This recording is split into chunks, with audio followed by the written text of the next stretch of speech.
നമസ്കാരം. PSC സ്കോറിൻ്റെ ഒരു ക്ലാസ്സിലേക്ക് സ്വാഗതം.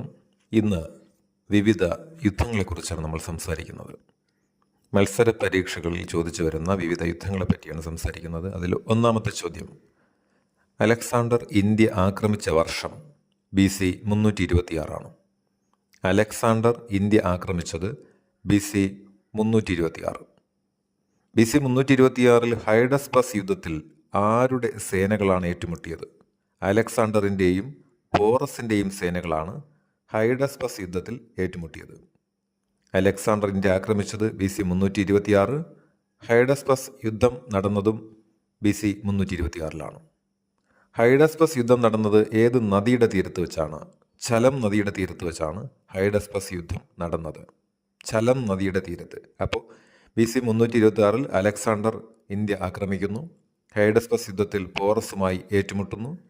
ഝലം നദിയുടെ തീരത്ത് വെച്ചാണ് ഹൈഡസ്പസ് യുദ്ധം നടന്നത്. AD 712 ഇന്ത്യ ആക്രമിച്ച അറബ് സൈന്യാധിപനാണ് മുഹമ്മദ് ബിൻ കാസിം. AD 712 ഇന്ത്യ ആക്രമിച്ച അറബ് സൈന്യാധിപൻ മുഹമ്മദ് ബിൻ കാസിം. അശോക ചക്രവർത്തി കലിംഗ യുദ്ധം നടത്തിയ വർഷം BC 261. അശോക ചക്രവർത്തി കലിംഗ യുദ്ധം നടത്തിയ വർഷം BC 261. കലിംഗ ഇന്നത്തെ ഒഡീഷയിലാണ്. ഒന്നാം തറയൻ യുദ്ധം നടന്നത് AD 1191. ഒന്നാം തറയൻ യുദ്ധം നടന്നത് AD 1191. പൃഥ്വിരാജ് ചൗഹാനും മുഹമ്മദ് ഗോറിയുമാണ് ഒന്നാം തറയൻ യുദ്ധത്തിൽ ഏറ്റുമുട്ടിയത്. പൃഥ്വിരാജ് ചൗഹാനും മുഹമ്മദ് ഗോറിയുമാണ് ഒന്നാം തറയൻ യുദ്ധത്തിൽ ഏറ്റുമുട്ടിയത്. ഇന്ത്യയിൽ മുസ്ലിം ഭരണത്തിന് തുടക്കം കുറിച്ച യുദ്ധമാണ് രണ്ടാം തറയൻ യുദ്ധം. ഇന്ത്യയിൽ മുസ്ലിം ഭരണത്തിന് തുടക്കം കുറിച്ച യുദ്ധം രണ്ടാം തറയൻ യുദ്ധം. രണ്ടാം തറയൻ യുദ്ധം നടന്നത് 1192. മുഹമ്മദ് ഗോറിയും പൃഥ്വിരാജ് ചൗഹാനും തമ്മിലായിരുന്നു രണ്ടാം തറയൻ യുദ്ധത്തിലും ഏറ്റുമുട്ടിയത്. ഒന്നാം തറയൻ യുദ്ധം 1191. മുഹമ്മദ് ഗോറിയും പൃഥ്വിരാജ് ചൗഹാനും. രണ്ടാം തറയൻ യുദ്ധം 1192. മുഹമ്മദ് ഗോറിയും പൃഥ്വിരാജ് ചൗഹാനും തമ്മിലാണ് ഏറ്റുമുട്ടിയത്. എന്നാൽ മുഹമ്മദ് ഗോറി പൃഥ്വിരാജ് ചൗഹാനെ രണ്ടാം തറയൻ യുദ്ധത്തിൽ പരാജയപ്പെടുത്തുകയാണ് ഉണ്ടായത്.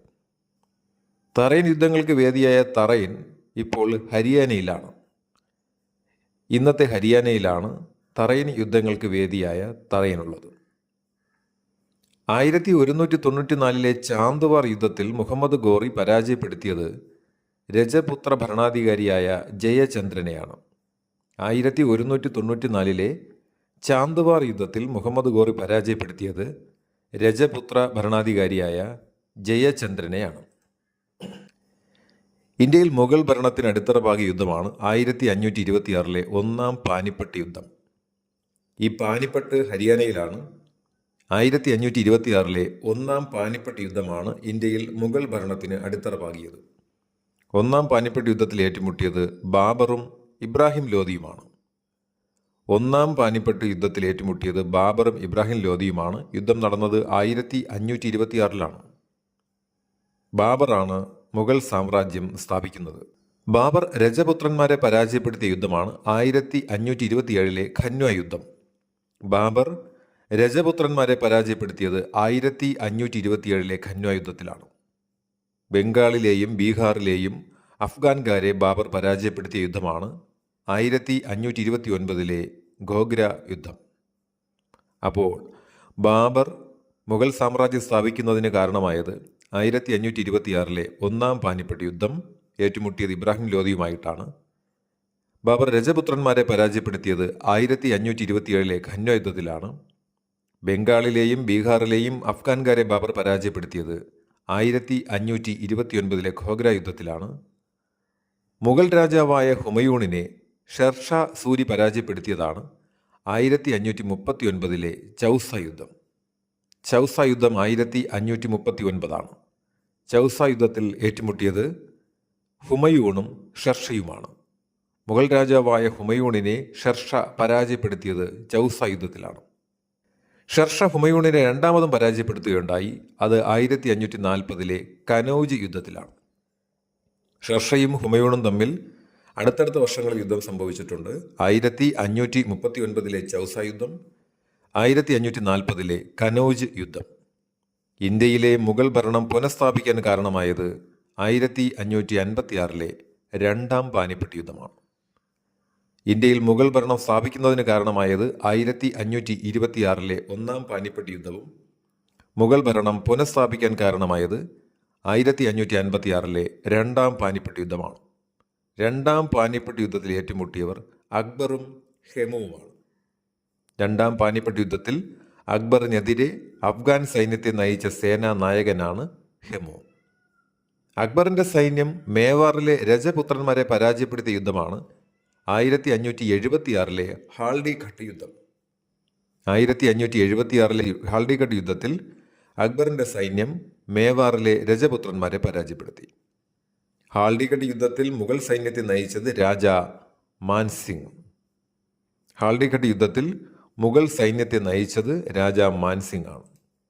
വിജയനഗര സാമ്രാജ്യത്തിന്റെ അന്ത്യം കുറിച്ച യുദ്ധമാണ് 1565 തളിക്കോട്ട യുദ്ധം. വിജയനഗര സാമ്രാജ്യത്തിന്റെ അന്ത്യം കുറിച്ച യുദ്ധമാണ് 1565 തളിക്കോട്ട യുദ്ധം. തളിക്കോട്ട യുദ്ധത്തിൽ സംയുക്ത സൈന്യമായി വിജയനഗരത്തിനെതിരെ അണിനിരന്ന ഭാമിനി രാജ്യങ്ങളാണ് ബിരാർ, ബിദാർ, അഹമ്മദ് നഗർ, ബിജാപൂർ, ഗോൽക്കൊണ്ട. തളിക്കോട്ട യുദ്ധത്തിൽ സംയുക്ത സൈന്യമായി വിജയനഗരത്തിനെതിരെ അണിനിരന്ന ഭാമിനി രാജ്യങ്ങളാണ് ബിരാർ, ബിദാർ, അഹമ്മദ് നഗർ, ബിജാപൂർ, ഗോൽക്കൊണ്ട. തളിക്കോട്ട യുദ്ധസമയത്ത് വിജയനഗരത്തിലെ ഭരണാധികാരി രാമരായർ ആയിരുന്നു. തളിക്കോട്ട യുദ്ധം നടക്കുന്നത് 1565 തളിക്കോട്ട യുദ്ധത്തിൻ്റെ പ്രത്യേകത വിജയനഗര സാമ്രാജ്യത്തിൻ്റെ അന്ത്യം കുറിച്ച യുദ്ധമാണ് 1565 തളിക്കോട്ട യുദ്ധം. തളിക്കോട്ട യുദ്ധത്തിൽ ഭാമിനി രാജ്യങ്ങളുടെ സംയുക്ത സൈന്യത്തെ നയിച്ചത് ഗോൽക്കൊണ്ട സുൽത്താനായിരുന്ന ഇബ്രാഹിം കുത്തബ് ആണ്. ഭാമിനി രാജ്യങ്ങളുടെ സംയുക്ത സൈന്യത്തെ നയിച്ചത് ഗോൽക്കൊണ്ട സുൽത്താൻ ഇബ്രാഹിം കുത്തബ് ആയിരുന്നു. ഇന്ത്യയിൽ നിന്ന് മയൂര സിംഹാസനവും കോഹിനൂർ രത്നവും കടത്തിക്കൊണ്ടുപോയ ഭരണാധികാരിയാണ് നാദിർ ഷാ. ഇന്ത്യയിൽ നിന്ന് മയൂര സിംഹാസനവും കോഹിനൂർ രത്നവും കടത്തിക്കൊണ്ടുപോയ ഭരണാധികാരി നാദിർ ഷായാണ്. നാദിർ ഷായുടെ സൈന്യവും മുഗൾ സൈന്യവുമായി 1739 നടന്ന യുദ്ധമാണ് കർണാൽ യുദ്ധം. നാദിർ ഷായുടെ സൈന്യവും മുഗൾ സൈന്യവുമായി 1739 നടന്ന യുദ്ധമാണ് കർണാൽ യുദ്ധം. അടുത്ത ചോദ്യം, ഇന്ത്യയിൽ ബ്രിട്ടീഷ് ഭരണത്തിന് അടിത്തറ പാകിയ യുദ്ധം 1757 പ്ലാസി യുദ്ധം. ഇന്ത്യയിൽ ബ്രിട്ടീഷ് ഭരണത്തിന് അടിത്തറ പാകിയത് 1757 പ്ലാസി യുദ്ധം. പ്ലാസി യുദ്ധത്തിൽ ഏറ്റുമുട്ടിയവർ റോബർട്ട് ക്ലൈവിൻ്റെ ബ്രിട്ടീഷ് സേനയും ബംഗാൾ നവാബ് സിറാജ് ഉദ് ദൗളയും തമ്മിലായിരുന്നു. 1757 പ്ലാസി യുദ്ധത്തിൽ ഏറ്റുമുട്ടിയത് റോബർട്ട് ക്ലൈവിൻ്റെ ബ്രിട്ടീഷ് സേനയും ബംഗാൾ നവാബ് സിറാജ് ഉദ് ദൗളയും. റോബർട്ട് ക്ലൈവിനെ ബ്രിട്ടീഷ് ഇന്ത്യയിലെ ബാബർ എന്നാണ് വിശേഷിപ്പിക്കുന്നത്. റോബർട്ട് ക്ലൈവിനെ ബ്രിട്ടീഷ് ഇന്ത്യയിലെ ബാബർ എന്ന് വിളിക്കുന്നു. പ്ലാസി ഇന്നത്തെ ബംഗാളിലാണ്. മറാഠ സാമ്രാജ്യത്തിന്റെ അന്ത്യം കുറിച്ച യുദ്ധമാണ് 1761 മൂന്നാം പാനിപ്പട്ട് യുദ്ധം. മറാഠ സാമ്രാജ്യത്തിന്റെ അന്ത്യം കുറിച്ച യുദ്ധം 1761 മൂന്നാം പാനിപ്പട്ട് യുദ്ധം. മൂന്നാം പാനിപ്പട്ട് യുദ്ധത്തിൽ മറാത്തികളെ പരാജയപ്പെടുത്തിയത് അഹമ്മദ് ഷാ അബ്ദാലിയുടെ അഫ്ഗാൻ സൈന്യമാണ്. മൂന്നാം പാനിപ്പട്ട് യുദ്ധത്തിൽ മറാത്തികളെ പരാജയപ്പെടുത്തിയത് അഹമ്മദ് ഷാ അബ്ദാലിയുടെ അഫ്ഗാൻ സൈന്യം. ബ്രിട്ടീഷുകാരുടെ ആധിപത്യം ഇന്ത്യയിൽ ഉറയ്ക്കുന്നതിന് കാരണമായ യുദ്ധം 1764 ബക്സാർ യുദ്ധം. ബ്രിട്ടീഷുകാരുടെ ആധിപത്യം ഇന്ത്യയിൽ ഉറയ്ക്കുന്നതിന് കാരണമായത് 1764 ബക്സാർ യുദ്ധമാണ്. നേരത്തെ നമ്മൾ പറഞ്ഞത് ഇന്ത്യയിൽ ബ്രിട്ടീഷ് ഭരണത്തിന് അടിത്തറ പാകിയ യുദ്ധം 1757 പ്ലാസി യുദ്ധം. ആധിപത്യം ഇന്ത്യയിൽ ഉറയ്ക്കുന്നതിന് കാരണമായത് 1764 ബക്സാർ യുദ്ധം. കർണാട്ടിക് യുദ്ധത്തിൽ ഏറ്റുമുട്ടിയതാരെല്ലാം? കർണാട്ടിക് യുദ്ധത്തിൽ ഏറ്റുമുട്ടിയത് ഇംഗ്ലീഷുകാരും ഫ്രഞ്ചുകാരുമാണ്. കർണാട്ടിക് യുദ്ധങ്ങൾ നടന്ന വർഷം ഒന്നാം കർണാട്ടിക് യുദ്ധം 1746 മുതൽ 48 വരെയും രണ്ടാം കർണാട്ടിക് യുദ്ധം 1749 മുതൽ 1754 വരെയും മൂന്നാം കർണാട്ടിക് യുദ്ധം 1758 മുതൽ 1763 വരെയുമാണ്. 3 കർണാട്ടിക് യുദ്ധങ്ങളാണ് നടന്നിട്ടുള്ളത്. ടിപ്പു സുൽത്താൻ കൊല്ലപ്പെട്ട യുദ്ധം 1799 ശ്രീരംഗപട്ടണം യുദ്ധം. ടിപ്പു സുൽത്താൻ കൊല്ലപ്പെട്ടത് 1799 ശ്രീരംഗപട്ടണം യുദ്ധം. അതിനെ 4-ാം മൈസൂർ യുദ്ധം എന്നും വിളിക്കുന്നു. 1748 ഐക്സല ചാപ്പല സന്ധി പ്രകാരമാണ് 1-ാം കർണാട്ടിക് യുദ്ധം അവസാനിച്ചത്. 1748 ഐക്സല ചാപ്പല സന്ധി പ്രകാരമാണ് 1-ാം കർണാട്ടിക് യുദ്ധം അവസാനിച്ചത്. പോണ്ടിച്ചേരി സന്ധിയിലൂടെയാണ് 2-ാം കർണാട്ടിക് യുദ്ധം അവസാനിച്ചത്. പോണ്ടിച്ചേരി സന്ധിയിലൂടെയാണ് 2-ാം കർണാട്ടിക് യുദ്ധം അവസാനിച്ചത്. പാരീസ് ഉടമ്പടിയിലൂടെയാണ് 3-ാം കർണാട്ടിക് യുദ്ധം അവസാനിച്ചത്.